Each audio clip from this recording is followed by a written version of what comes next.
السلام علیکم۔ کیس کے ناول پہ آپ سب کو ویلکم۔ ایک خوبصورت ناول پیش کر رہے ہیں جس کا نام ہے میرا کنارہ اور تھا۔ ناول کی رائٹر ہیں راحت جبین۔ چلیے چلتے ہیں ناول کی جانب۔ آسمان کی خالی گود کبوتروں کے پروں کی پڑپڑاہٹ سے بھر سی گئی۔ منصور بھیا نے بے اختیار سر اٹھا کر دیکھا۔ سکھ چین کی سب شاخوں سے اس پار نیلے آسمان تلے سفید کبوتر کلا بازیاں کھا رہے تھے۔ نارنجی شام کے رنگ ان کے پروں سے منعکس ہوتے محسوس ہوتے۔ وہ کچھ مبہوت سے اس منظر میں کھوئے رہے۔ تبھی حقہ گڑگڑایا، دادی کھنکاری اور عزیز سرنو اسی تواتر سے سب کی خیریت دریافت کرنے لگی۔ ہوا کی شرارت سے سکھ چین کے ہلکے کاسنی پھول ان کے بالوں میں اٹک گئے۔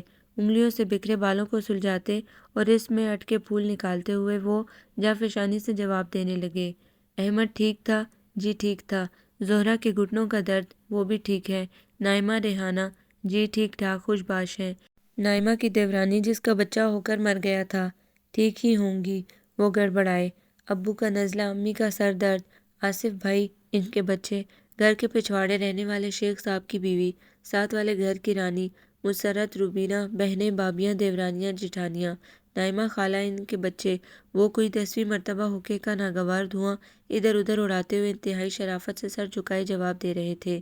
دادی کی لسٹ بے حد لمبی تھی۔ وہ گھبرا کر بول اٹھے، جی اللہ کے فضل سے سب ٹھیک ٹھاک ہیں، کہیں کوئی بیمار نہیں۔ اللہ نہ کرے کوئی بیمار ہو، اللہ سب کو صحت و تندرستی دے۔ وہ تیز تیز حقہ گڑگڑانے لگی۔ منصور کے صبر کا امتحان۔ انہوں نے تو کبھی سگریٹ کو چھوا تک نہ تھا، مگر دادی سے کچھ کہہ بھی نہیں سکتے تھے۔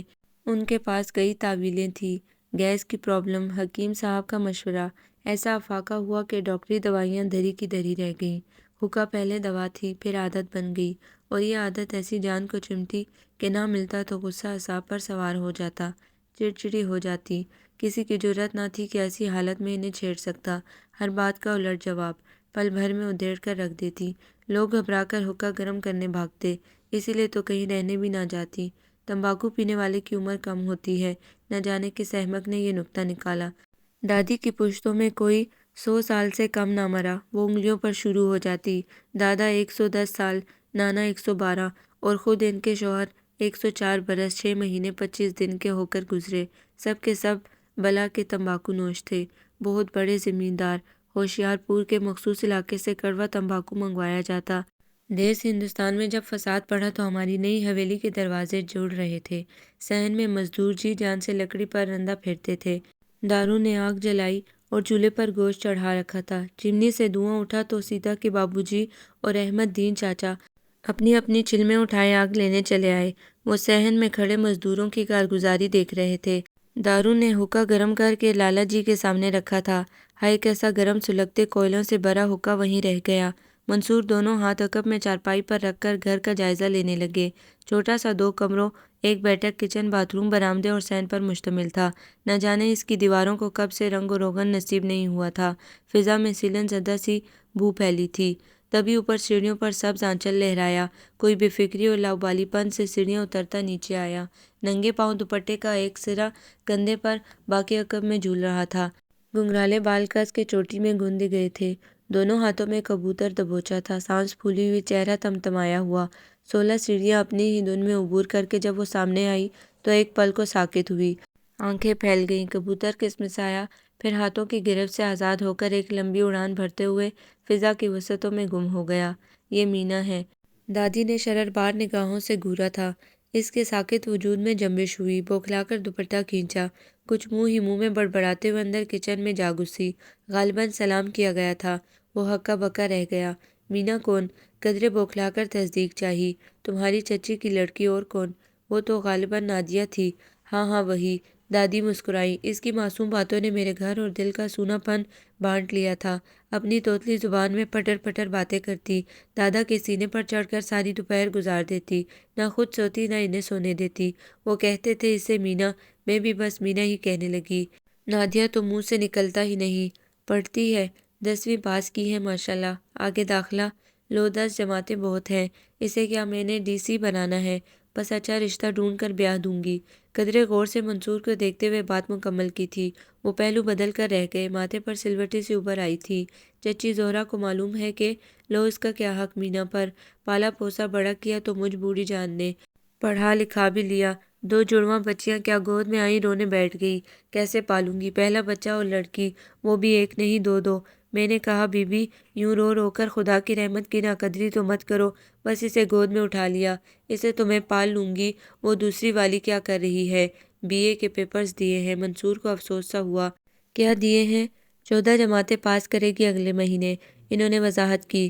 لو کر لو گل، زہرا کا بھی دماغ چل گیا ہے، کیا کمائی کھائے گی بیٹی کی؟ دادی کو پتنگے لگ گئے۔ تعلیم شعور دیتی ہے دادی اماں، وہ علم کی افادیت پر مزید روشنی ڈالتے، مگر دادی نے تنک کر بات ہی کاٹ دی۔ بس رہنے دو، ہم نے نہیں پڑھا تو کیا بے عقل رہ گئے۔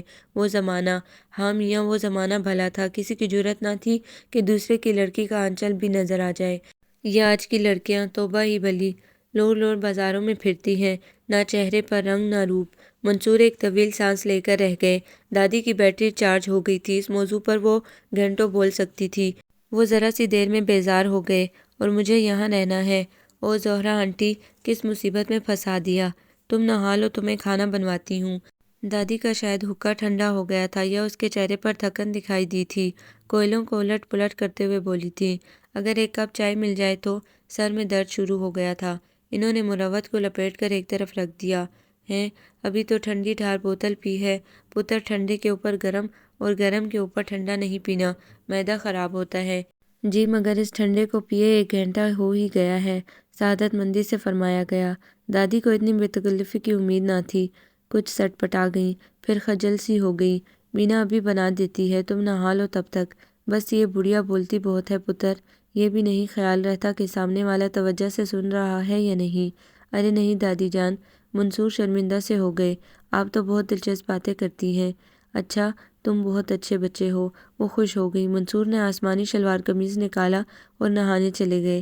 دادی مینا کو پکارتی اندر چلی آئیں۔ وہ کرسی پر دونوں پاؤں اوپر رکھے ہل ہل کر نہ جانے کیا بڑبڑا رہی تھی۔ ہاں اب ڈانٹے مجھے ہی، اب مجھے کیا الہام ہوا تھا کہ وہ صحن میں بیٹھے ہیں۔ انہیں دیکھتے ہی سر اٹھا کر کہا تھا، ہاں تو بڑی معصوم اور بھولی ہے، تجھے تو کچھ پتہ ہی نہیں۔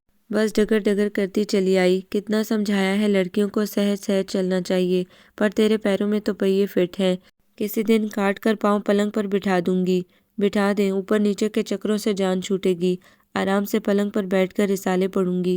4 دن حرکت کرنا پڑی تو لگ پتہ جائے گا نا محترمہ کو، کیا بڑبڑا رہی ہے۔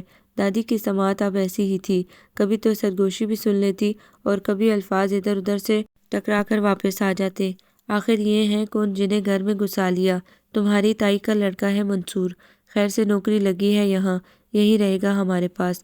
لو خواہ مخواہی وہ حسب عادت بڑبڑائی، پھر ایک دم سیدھی ہوئی، ہے منصور بھیا ہیں، یہی رہیں گے۔ دادی نے گھور کر دیکھا، بس زیادہ آمنے سامنے ہونے کی ضرورت نہیں، سنبھل کر رہنا اور چائے بنا دو اس کے لیے۔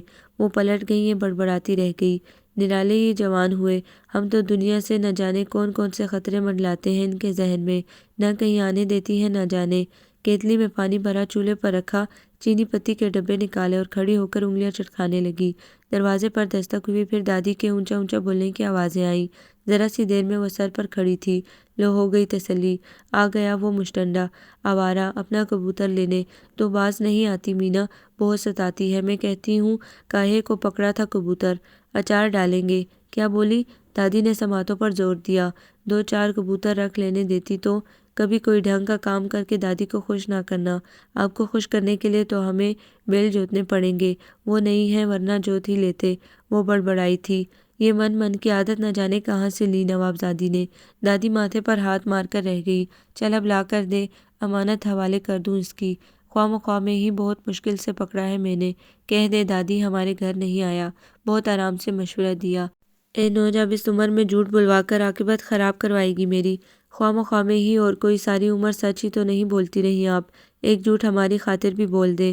بہت لاڈ سے فرمائش آئی تھی، مگر نہال ہونے کے بجائے دادی نے بیلن اٹھا لیا، ابھی بیل کے رکھ دوں گی تجھے، کیسے تر زبان چلتی ہے تیری۔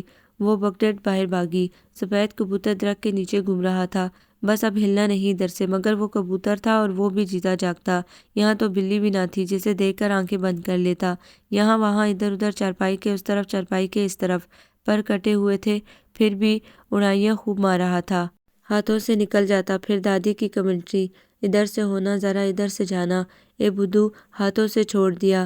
ارے ارے، دم سے نہ پکڑنا، تکلیف ہوگی۔ وہ شدید غصے میں کبوتر کے پیچھے بھاگ بھاگ کر ہانپ گئی۔ آخر قابو آ ہی گیا۔ ایک اطمینان بھرا سانس لے کر وہ پلٹی۔ منصور باتھ روم سے نکل کر کھڑے تھے، منہ کھلا، چہرے پر تحیر اور دلچسپی کے تاثرات مرتشر تھے۔ ہاں، اس نے کبوتر ہاتھ سے چھوڑا اور بگدڑ دوڑتی کچن میں جا گھسی۔ سفید کبوتر اپنے آدھے کٹے پروں کے ساتھ ان کے کان کے پاس سے پھڑ پھڑ کرتا گزر جاتا، مگر لاشعوری طور پر منصور نے ہاتھ اٹھا کر اسے دبوچا تھا۔ شکر اللہ، دادی کا منہ مینا کو صلواتیں سنانے کو کھلا تھا، مگر کلمہ شکر کا نکلا۔ باہر جاوید اپنے کبوتر کے لیے دعائی دے رہا تھا، اندر وہ شرمندگی سے لال ہو رہی تھی، اور ہونا تو تھا ہی۔ کس طرح رسا توڑائی گائے کی طرح یہاں وہاں بھاگ رہی تھی، نہ دوپٹے کا ہوش نہ جوتے کا۔ سب دادی کا قصور ہے۔ پانی کھول رہا تھا، اس نے پتی ڈالی، الماری سے ٹرے کپ نکالے۔ توبہ، کیا سوچتے ہوں گے منصور بھائی؟ شرمندگی کا اثر کسی طور زائل نہیں ہو رہا تھا۔ ذرا آگے ہو کر کھڑکی سے جھانکا۔ کھڑکی پر جالی لگی تھی جس پر براؤن کلر ہوا تھا، اس کے پار منصور واش بیسن کے سامنے کھڑے بال بنا رہے تھے۔ دادی غائب تھی، شاید کبوتر دینے گئی تھی۔ اچھا تو یہ ہیں منصور بھائی، تایا جان کے بیٹے، لمبا قد، چوڑی پشت، رنگ کھلتا ہوا گندمی۔ وہ بال بنا کر پلٹے تو وہ تیزی سے پیچھے ہٹ گئی، حالانکہ اس طرف سے کچھ بھی نظر نہ آتا تھا، تاوقت یہ کہ جالی سے ناک نہ چپکائی جائے، جس کا امکان بہرحال ادھر سے تو نہیں تھا۔ دادی واپس آئیں تو لفافے میں 2 پیسٹریاں تھیں، ایک ہی کریم لفافے کے ساتھ ہی لگ گئی تھی۔ دادی کم از کم 4 ہی لے آتی، اب یہ 2 پیسٹریاں رکھتے اچھے لگیں گے۔ بڑی سی پلیٹ میں 2 ننھی منھی پیسٹریاں عجیب ہی لگ رہی تھی۔ آج دادی کی کنجوسی پر خاصا افسوس ہوا تھا۔ تیرے بابا کی بیکری نہیں ہے یہاں، تجھے عقل ہوتی تو 2-4 پکوڑے ہی تل لیتی۔ 2-4 پکوڑوں سے تو بہتر ہے آپ خالی چائے لے جائیں۔ اس نے ٹرے انہیں تھمائی۔ دادی برتن کھڑکھڑاتی کچن سے نکلی تو منصور نے لپک کر ٹرے تھام لی، ورنہ غالب گمان تھا کہ چائے اور پیسٹریاں گلے مل رہی ہوتی۔ 4 لے آتی تو ایک آدھ ہمارے حصے میں بھی آ جاتی۔ انگلی سے لفافے پر لگی کریم چاٹتے ہوئے اسے ایک بار پھر افسوس ہوا تھا، اور یہ افسوس اس وقت 2 چند ہوا تھا جب خالی پلیٹ واپس آئی۔ منصور دونوں پیسٹریاں کھا گیا تھا۔ رات کو دادی گوشت لے آئی تھی، وہ باورچی خانے میں پکا رہی تھی۔ جب منصور نے پانی والے پنکھے میں پانی بھرا، صحن میں چارپائیاں بچھائی، اندر کمرے سے 2 تکیے نکالے، ایک دادی کو بسد احترام پیش کیا، دوسرا خود لے کر چارپائی پر چت لیٹ کر آسمان پر اڑتے پرندے دیکھنے لگے۔ ساتھ بآواز بلند دادی کو ان کے تمام سوالوں کے تسلی بخش جواب دینے لگے، حالانکہ یہ وہی سوال تھے جو پہلے بھی پوچھے جا چکے تھے، مگر تب تھکن کی وجہ سے انہوں نے بس ٹالا ہی تھا۔ لیکن اب ان کے بارے میں بھی، جنہیں وہ جانتے بھی نہ تھے، خاصی معلومات دادی کو پہنچا رہے تھے۔ دادی ہوکا گڑگڑاتی اب خاصی مسرور دکھائی دے رہی تھی۔ تبھی مسجد سے مغرب کی اذان سنائی دی۔ دادی، مسجد کدھر ہے؟ منصور اٹھ بیٹھے۔ نماز پڑھو گے؟ دادی کو نہ جانے کیوں تعجب ہوا۔ کیوں دادو، الحمدللہ مسلمان ہوں۔ ہاں ہاں، میں تو یوں حیران تھی کہ تمہارے باپ نے تو کبھی نہ پڑھی۔ منصور ہنس دیا۔ فکر نہ کریں دادی، اب وہ 5 وقت کی نمازی ہیں۔ ہاں، اللہ جس عمر میں بھی ہدایت دے۔ وہ خود بھی اٹھ گئی۔ اس عمر میں بھی انہوں نے کبھی کوئی نماز اور روزہ قضا نہ کیا تھا۔ ساتھ ہی مینا کو بھی آواز دی۔ دادی، اس بار امی نے ہمارے لیے کچھ بھی نہیں بھجوایا؟ سلام پھیرتے ہی مینا نے سوال کیا تھا۔ دادی نے بری طرح گھورا۔ تو ساری نماز میں یہی سوچتی رہی ہے؟ یوں ہی خیال آیا ہے، جا کر ہانڈی دیکھ۔ انہوں نے ٹال دیا تو وہ جائے نماز لپیٹ کر اٹھائی۔ کھانا دادی اور منصور نے صحن میں کھایا تھا، مینا نے کچن میں۔ منصور عشاء کی نماز پڑھنے گیا تو دادی نے کہا، صحن میں میرا اور منصور کا بستر لگا دے مینا، اور میں۔ وہ کچن سے نکل آئی۔ ظاہر ہے تو اندر سوئے گی۔ دادی صحن کے کونے میں بنے مٹی کے چولہے میں لکڑیاں جلا رہی تھی۔ شام کو کھانا یہیں بنتا تھا، ہوکے کے لیے آگ بھی ہو جاتی، مگر منصور کی موجودگی کی وجہ سے آج باورچی خانے میں سلنڈر گیس پر پکایا تھا۔ اتنی گرمی اور حبس میں کیسے سوؤں گی؟ دادی نے تیلی جلائی تو لکڑیوں پر ڈالے مٹی کے تیل نے آگ پکڑ لی۔ چھت پر نہ سو جاؤں؟ رہنے دو، چھت سے چھت ملی ہے، کوئی چور ڈاکو لٹیرا؟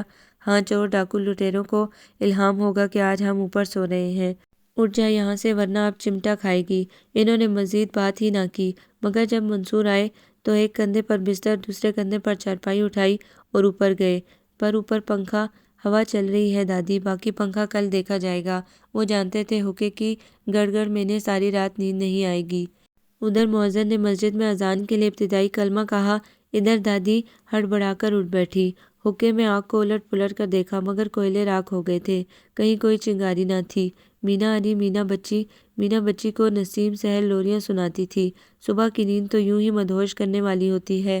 وہ اوں آ کرتی کروٹ بدلنے لگی، چادر سر تک تان کر گھٹنے گردن میں گھسا لیے۔ ادھر دادی کے ٹوکے بھی عروج پر تھے۔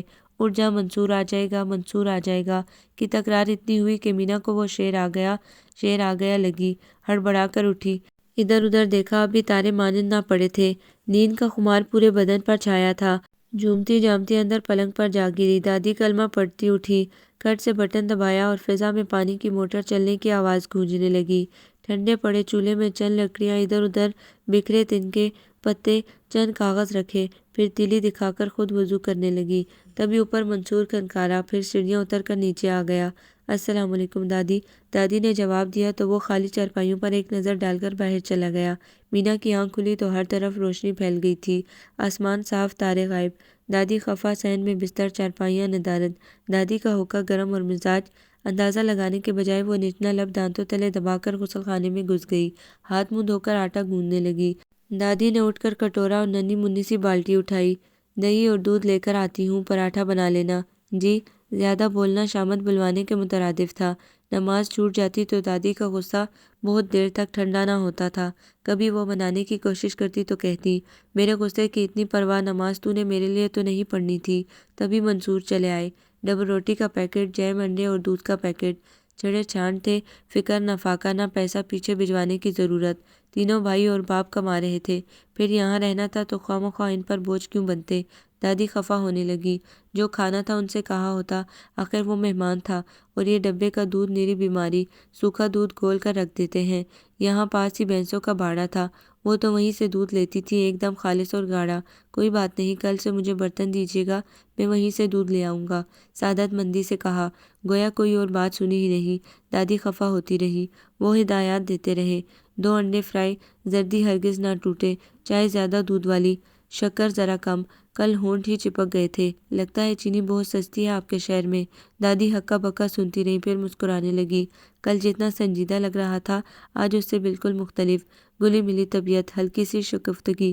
گھر نہ ہوا ہوٹل ہو گیا۔ مینا چڑ سی گئی، بوکھلاہٹ میں انڈا ڈالا تو زردی ٹوٹ گئی۔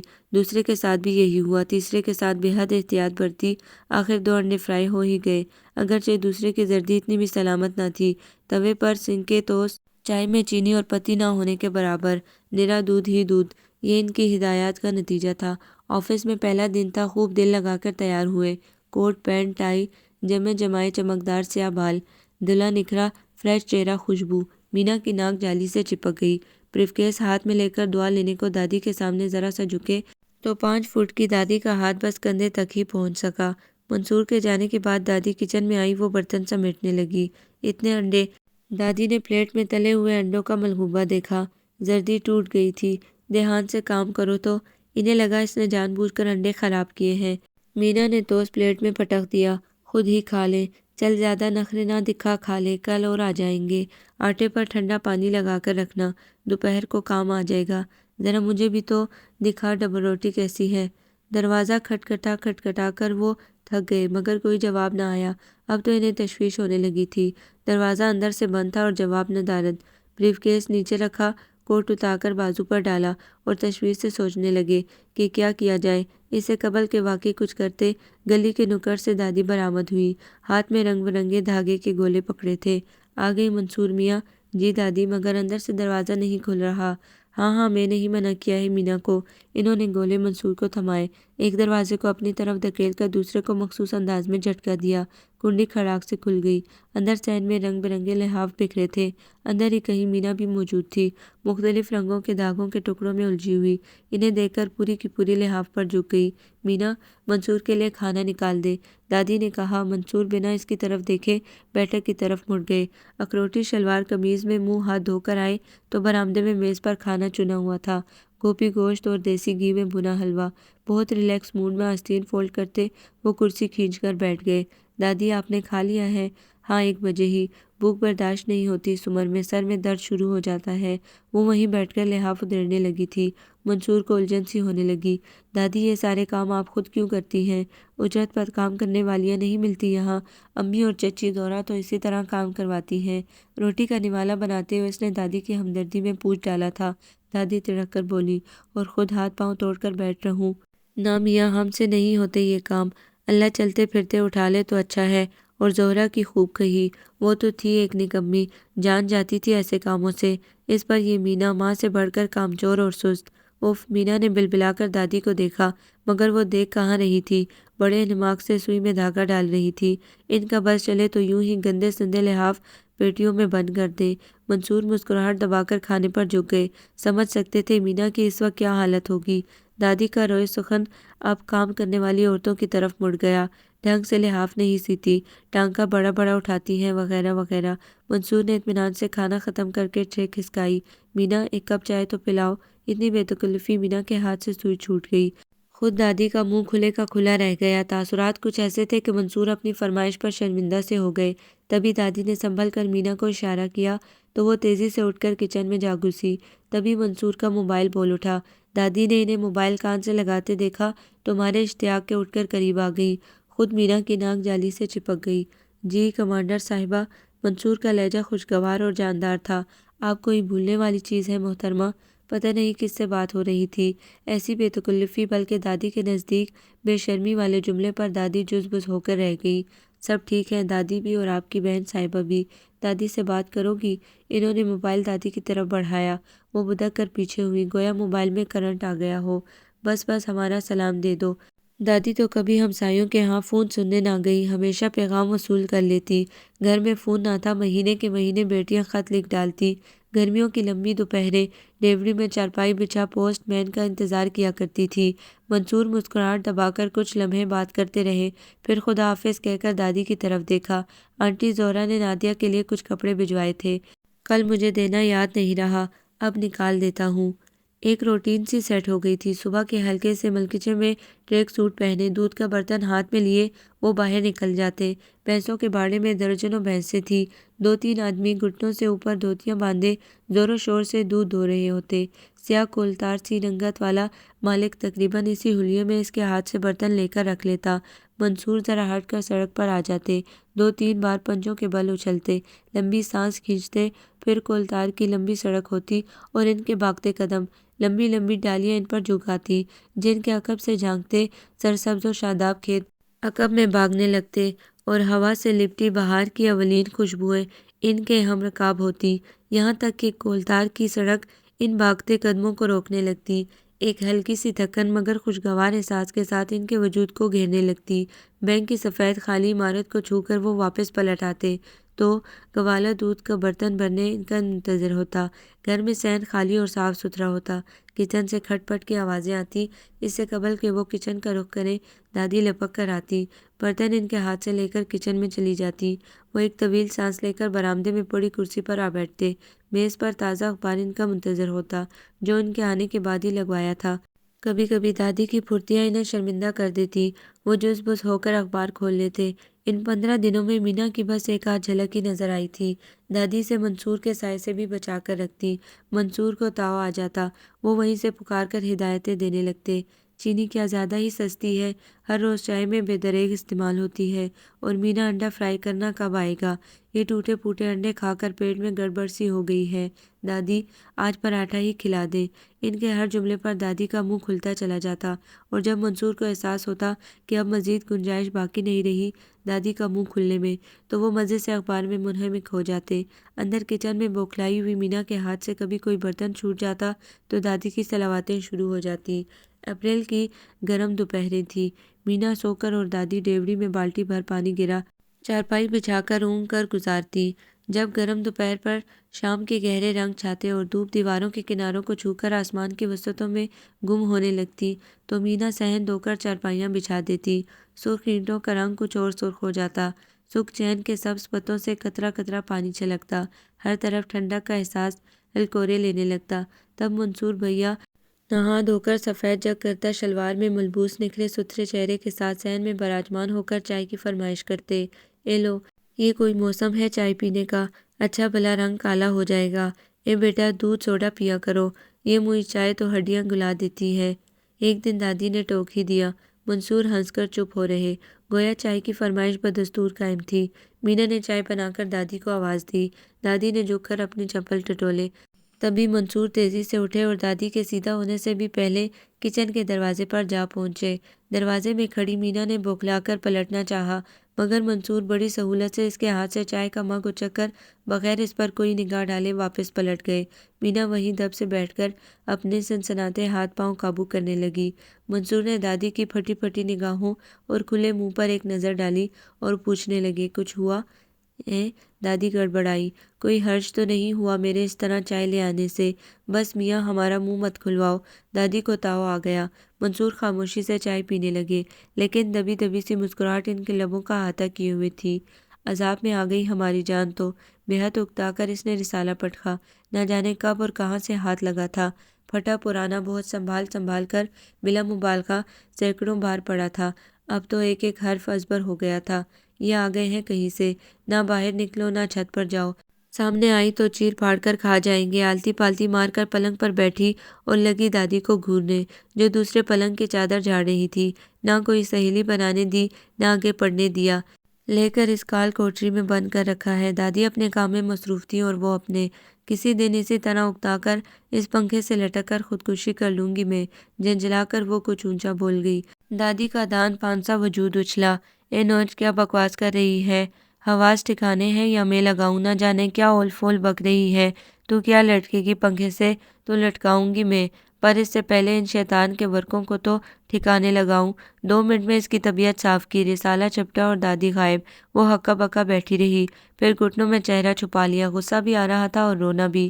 روئی اسی وقت مگر غصہ رات تک نہ اترا، کھانا پکانے بھی نہ نکلی۔ دادی نے بھی اعلان کر دیا، آج میں اپنے ہاتھ سے کھانا بناؤں گی۔ منصور نے بآواز بلند مسرت کا اظہار کیا تھا۔ مینا کچھ اور جل گئی۔ شام کی لالی میں رات کی سیاہی گھل گئی۔ منصور کے چلنے پھرنے اور باتیں کرنے کی آواز آ رہی تھی۔ وہ چارپائیاں بچھا رہے تھے، پنکھے میں بالٹی بھر بھر پانی ڈال رہے تھے۔ وہ لاشعوری طور پر ان کی آواز پر غور کرنے لگی۔ خوبصورت آواز، دل نشیں لہجہ، مجھے کیا؟ پھر ذرا سا آگے ہو کر باہر جھانکا۔ منصور برآمدے سے کرسی صحن میں لے گئے تھے، اب ٹانگیں پھیلائے بے حد ریلیکس موڈ میں کسی کتاب کی ورگردانی کر رہے تھے۔ انہیں کی اجارہ داری ہے۔ جل بن کر پیچھے ہٹی، چت پلنگ پر لیٹ کر صدیوں پرانے پنکھے کو دیکھنے لگی، جس میں سے اب صرف گھر گھر کی آواز آتی تھی۔ ہوا ندارت، باہر ٹھنڈی ہوا، خوشگوار فضا۔ ذرا وقت گزرے گا تو چاند بھی نکل آئے گا۔ ہائے کس سیر سے صحن میں بیٹھا کرتی تھی۔ چاندنی رات میں دادی کی ہزار صلواتوں کے باوجود چھت پر گھوما کرتی تھی، اور جو کبھی نکو کی دکان پر ٹیپ ریکارڈر کی آواز اونچی ہوتی تو گویا عیش ہو جاتے۔ کمرے میں حبس اور گرمی ایک دم بڑھ گئی۔ مچھر کچھ زیادہ ہی کاٹنے لگے تھے۔ بہت دیر تک وہ خود سے اور مچھروں سے لڑتی رہی، پھر باہر جھانکا۔ منصور کرسی کی پشت سے سر ٹکائے آنکھیں مندے پڑے تھے، کھلی کتاب سینے پر دھری تھی۔ کیا ہے جو تھوڑی دیر کے لیے چھت پر تازہ ہوا کھا لوں؟ بے اختیار جی مچل اٹھا۔ دادی مصروف تھی، منصور شاید سو گئے تھے۔ وہ آہستگی سے چپل پاؤں میں اڑس کر باہر نکلی۔ بلی کسی چال کے ساتھ برآمدہ عبور کر کے صحن تک آئی۔ ٹھنڈی ہوا نے بیزار سے وجود میں جان سی ڈال دی۔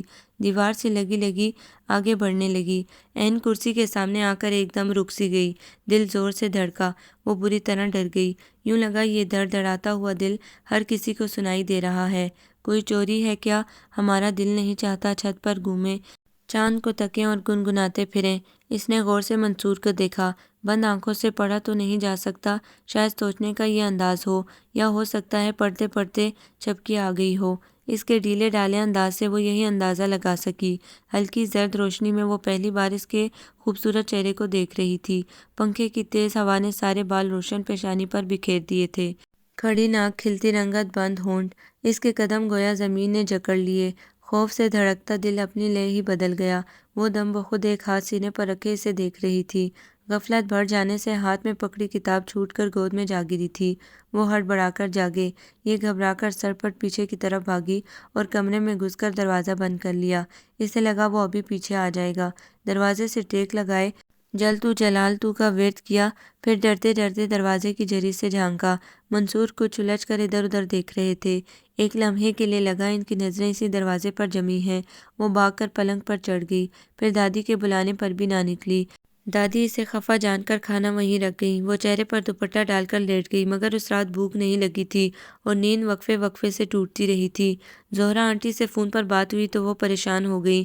منصور، کیا کروں؟ نادیہ کو واپس بلوا لوں؟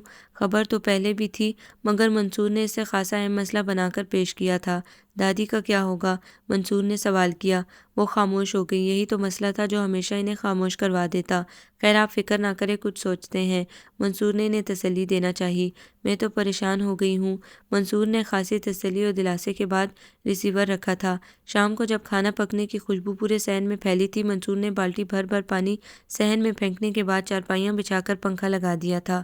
دادی کہتی رہی مینا کر دے گی، مگر وہ سنی انسنی کر گئے تھے۔ مغرب کی نماز کے فوراً بعد مینا نے کھانا لگا دیا تھا۔ وہ نماز پڑھ کر آئے تو صحن میں دونوں چارپائیوں کے درمیان رکھی میز پر آلو گوشت کا سالن، کٹے ہوئے آموں کی پلیٹ اور گرما گرم روٹیاں رکھی تھیں۔ دادی اور وہ اکٹھے ہی کھانا کھاتے تھے۔ دادی، مینا ہمارے ساتھ کھانا کیوں نہیں کھاتی؟ منصور نے اچانک ہی سوال کیا تھا۔ وہ کچن میں جو کھا لیتی ہے، دادی نے سادگی سے جواب دیا تھا۔ مگر گھر میں ہم تین ہی تو افراد ہیں، پھر یہ کیا کہ کوئی کہیں کھانا کھا رہا ہے تو کوئی کہیں۔ اے بیٹا، وہ جہاں کھاتی ہے اسے کھانے دو، تم اپنے کھانے کی فکر کرو، ٹھنڈا ہو رہا ہے۔ دادی نے ٹالنا چاہا، مگر اچھا لگے گا اگر سب مل کر کھائیں۔ دادی نے لاکھ ٹال مٹول کی، مگر وہ بھی بضد رہے۔ ہاتھ سے نوالا رکھ دیا۔ پھر تو میں نہیں کھا رہا۔ مجھے لگتا ہے آپ کو مجھ پر اعتبار نہیں ہے، یا پھر مینا پر۔ دادی کو تاؤ آ گیا۔ آواز دے کر مینا کو بلایا۔ وہ اول تو آ نہیں رہی تھی، اور آئی تو دادی کے پیچھے چوئی موئی بن کر بیٹھ گئی۔ منصور مکمل طور پر اپنے کھانے کی طرف متوجہ ہو گئے۔ مینا کی طرف نظر اٹھا کر بھی نہیں دیکھا۔ تعریف کر کر کے کھاتے رہے۔ آموں کی مٹھاس کی تعریف بھی یوں کی جیسے اس میں بھی مینا کا کمال ہو۔ وہ شرمائی بوکھلائی جو آدھی روٹی دادی نے ہاتھ میں دی تھی، اسے چڑیوں کے لیے چورا کرتی رہی۔ اگلے کئی دنوں تک یہی سلسلہ چلتا رہا۔ مینا کی گھبراہٹ تھوڑی کم ہوئی تو گاہے بگاہے نظر اٹھا کر دیکھنے لگی، پھر دھیرے دھیرے نوالے ٹوٹنے لگے تو منصور کی اڑتی پڑتی نگاہ اور چھوٹے چھوٹے سوالوں کا سلسلہ شروع ہو گیا۔ یہ سب اتنے غیر محسوس انداز میں ہوا کہ خود مینا کو بھی خبر نہ ہوئی کہ وہ ایک غیر مرد کے سوالوں کے جواب دے رہی ہے۔ پچھمی دیوار کے اوپر آسمان پر آندھی کی چادر تن کر ٹھہر گئی تھی۔ کسی بزرگ نے آندھی کو باندھ دیا۔ دادی نے بیان جاری کیا۔ اس گرد آلود سنسان سی شام میں کوئی اٹریکشن نہ تھی، پھر بھی مینا کب سے کھڑی آسمان پر بکھری گرد آلود اور زرد سی شام کو دیکھ رہی تھی۔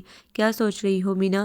گمبھیر خاموشی میں گونجتی باری مردانہ آواز نے اسے سرتاپا ہلا کر رکھ دیا تھا۔ وہ بوکھلا کر نیچے بھاگنے کو تھی، مگر نیچے جاتی سیڑھیوں کے عین اوپر کھڑے منصور کو دیکھ کر رخ بدل کر خود پر قابو پانے کی کوشش کرنے لگی۔ تم ڈر گئی تھی مینا؟ ان کے لہجے میں بلا کی شفقت و اپنائیت تھی۔ وہ سر جھکا کر دوپٹے کی کناری سے دھاگے نوچنے لگی۔ وہ چلتے ہوئے دیوار تک آئے، کچھ دور رک کر دونوں بازو دیوار پر ٹکا دیے۔ یہ چار دیواری کس کی ہے؟ بارہا صبح واک کرتے ہوئے وہ یہاں سے گزرے تھے، بس اسے مخاطب کرنا چاہتے تھے۔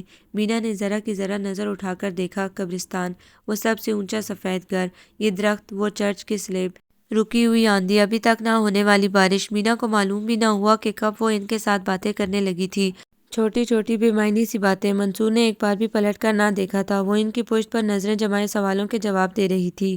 اگلے چند ہی دنوں میں وہ اس کا خود پر اعتماد قائم کر چکے تھے۔ وہ ان سے چھوٹی چھوٹی بہت سی باتیں شیئر کرنے لگی تھی۔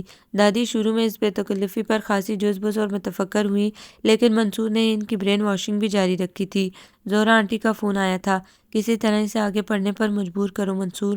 منصور نے وعدہ کر لیا تھا، لیکن میں اتنا انوالو کیوں ہو رہا ہوں؟ منصور نے کئی بار سوچا تھا۔ آسمان پر تارے خوب چمک رہے تھے، چاند غائب تھا، ہوا قدرے ٹھہری ہوئی۔ منصور دونوں ہاتھوں کا تکیہ بنائے چت لیٹے نہ جانے کیا سوچ رہے تھے۔ دادی تربوز کے ساتھ گتم گتا تھی۔ حالانکہ مینا اور منصور دونوں آفر کر چکے تھے کہ تربوز وہ کاٹ دیتے ہیں، مگر وہ کاٹتی تھی اور ریڑھی والے کو کوستی جاتی تھی، جو میٹھے سرخ تربوز کا جھانسا دے کر ان سے 30 روپے ہتھیا گیا تھا۔ چار میں سے دو کچے سفید نکلے، ایک گلا ہوا، چوتھا البتہ ٹھیک تھا۔ صبح میں گھر جا رہا ہوں، منصور نے اچانک کہا۔ اپنی چوڑیوں سے کھیلتی نہ جانے کس سوچ میں گم مینا نے نظر اٹھا کر انہیں دیکھا۔ سوال دادی نے کیا تھا۔ ابھی پچھلے اتوار تو گئے تھے۔ وہ ہر سنڈے کو گھر نہیں جاتے تھے، بس آفس سے 2 چھٹیاں ملی تھی۔ سوچا گھر سے ہو آؤں، یوں بھی یہاں میرا کام ختم ہو رہا ہے۔ کچھ دنوں تک میں مستقل واپس چلا جاؤں گا۔ دادی، آپ لوگ چلیں میرے ساتھ؟ رہنے دو منصور میاں، اب ہم کہاں جائیں اتنی گرمی میں؟ دادی نے فوراً ہی منع کر دیا۔ وہ سفر سے ہمیشہ ہی الرجک رہتی تھی۔ مینا کو بھیج دیں، مل لے گی سب سے۔ مینا کا دل نہیں چاہتا، دادی نے آرام سے ٹال دیا۔ منصور نے سوالیہ نظروں سے مینا کو دیکھا۔ وہ خاموشی سے سر جھکائے چوڑیوں سے کھیلتی رہی۔ ان کے ہمیشہ کے لیے جانے کے خیال نے اداس کر دیا تھا۔ میرا دل تو بہت چاہتا ہے منصور بھیا، بہن بھائیوں سے، امی ابو سے ملنے کو۔ آپ اتنی باتیں بتاتے ہیں ان کے متعلق، اتنے اچھے ہیں سب۔ ذرا تنہائی ملنے پر وہ منصور سے کہہ رہی تھی، مگر منصور بھیا انہوں نے بھی تو مجھے کبھی یاد نہیں کیا۔ منصور جانتے تھے وہ سچ کہہ رہی ہے، مگر پھر بھی اس کا دل رکھنے کو کہا۔ ایسی کوئی بات نہیں، سب تمہیں یاد کرتے ہیں، ذکر کرتے ہیں، بس مصروف بہت رہتے ہیں۔ کالجز، یونیورسٹی، تم نے تو پڑھائی بھی چھوڑ دی۔ میں تو پڑھنا چاہتی تھی مگر دادی، وہ ہلکے سے تعصف و دکھ بھرے لہجے میں کہتی کہتی خاموش ہو گئی۔ منصور نے سر اٹھا کر اسے دیکھا۔ آج وہ کچھ بدلی بدلی سی لگ رہی تھی، تھوڑی بڑی اور سنجیدہ۔ یہ جو زندگی تم گزار رہی ہو مینا، زندگی نہیں ہے، تمہیں تو معلوم ہی نہیں اس گھر کی چار دیواری کے باہر کیا ہو رہا ہے، زمانہ کہاں کا رخ کر رہا ہے، تمہارے بہن بھائی کن منزلوں تک پہنچنے والے ہیں، اور تم بہت پیچھے رہ گئی ہو، بہت پیچھے رہ جاؤ گی اگر اب بھی کچھ نہ سوچا۔ انہیں سچ مچ دکھ ہو رہا تھا۔ ساری عمر دادی کی انگلی پکڑ کر چلتی رہو گی؟ ایک بات تو بتاؤ، اگر خدا نہ خواستہ دادی کی طبیعت خراب ہو جائے تو تم کیا کرو گی؟ انہوں نے اچانک سوال کیا تھا۔ اللہ نہ کرے، وہ دہل کر بولی۔ امکانات کو نظر انداز نہیں کیا جا سکتا مینا۔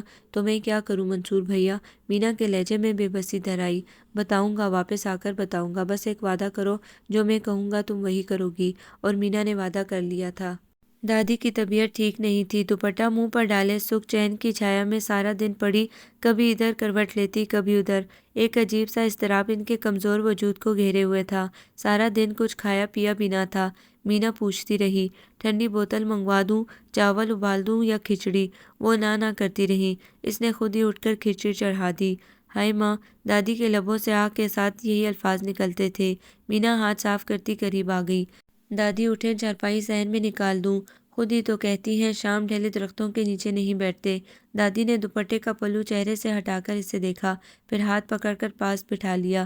ان کا پورا وجود دہک رہا تھا۔ دادی، آپ کا بخار تو بہت تیز ہے۔ مینا نے تشویش سے ان کی پیشانی پر ہاتھ رکھا۔ ہمت کر کے اٹھیں، کوئی دوا ہی لے آئیں۔ دادی نے پھر نفی میں سر ہلا دیا۔ اگر خدا نہ خواستہ دادی کی طبیعت خراب ہو جائے تو تم کیا کرو گی؟ مینا کو منصور کی بات یاد آئی۔ میں کیا کر سکتی ہوں؟ وہ بے بسی سے دادی کو دیکھ رہی تھی۔ کیا تھا جو منصور ابھی 2-4 دن رک جاتا؟ دادی زیر لب بڑبڑائی۔ مینا چپ ہی رہی۔ کیا بتاتی وہ خود انہیں کتنا یاد کر رہی تھی۔ اس نے سہارا دے کر دادی کو اٹھایا، صحن میں چارپائیاں بچھائیں، تھوڑی تھوڑی کر کے انہیں کھچڑی کھلائی، پھر بیٹھی ان کے پاؤں دباتی رہی۔ خیر تو ہے، یہ آج اتنی خدمتیں کیوں ہو رہی ہیں دادی؟ اس نے احتجاجاً ہاتھ کھینچ لیے۔ دادی ہنس دی۔ ادھر آ میرے پاس۔ وہ ان کے ساتھ لیٹ گئی۔ دادی سے باتیں سنانے لگی، دادی کے بچپن کی، دادا ابا کی، اس کی ماں کی، مینا کی شرارتیں۔ وہ دلچسپی سے سنتی رہی، پھر بور ہونے لگی۔ دادی کے واقعات طویل سے طویل ہونے لگے۔ نہ جانے آج وہ اتنا کیوں بول رہی تھی۔ وہ 2 بار پانی پینے کے بہانے اٹھی۔ دادی پھر پکار لیتی، ادھر میرے پاس آ مینا۔ پھر دھیرے دھیرے ان کی زبان لڑکھڑانے لگی، واقعات کے تسلسل میں فرق آنے لگا، اور ان کی آواز معدوم ہوتے ہوتے چپ ہو گئی۔ مینا نے سر اٹھا کر دیکھا، دادی کا منہ کھلا تھا اور ہلکے ہلکے خراٹوں کی آواز آ رہی تھی۔ مینا آہستگی سے اٹھی اور اپنے بستر پر آ گئی۔ توبہ ہے، دادی کتنا بولتی ہیں۔ تکیہ ٹھیک کر کے وہ چت لیٹ گئی۔ اس کے عین اوپر سیاہ آسمان کے تھال پر ہزاروں چاندی کے موتی بکھرے ہوئے تھے۔ اس کی ہتھیلیوں میں یہ سارے موتی سمیٹ لینے کی خواہش ابھری۔ دونوں بازو سینے کے گرد لپیٹ کر وہ ستارے گننے لگی۔ نیند دھیرے دھیرے پلکوں پر جمنے لگی تھی، اور اسی نیم غنودہ سی کیفیت میں اس نے دیکھا، دمکتے ستاروں نے آسمان پر ایک مجسم صورت اختیار کر لی تھی۔ آپ بہت برے ہیں منصور بھیا، اس نے معصوم سا شکوہ کیا۔ بہت اندر کہیں ایک سبز کونپل پھوٹی تھی، جس کی خوشبو سے وہ خود بھی بے خبر تھی۔ ابھی اس کی معصومیت پر آ گئی کہ در نہیں کھلے تھے۔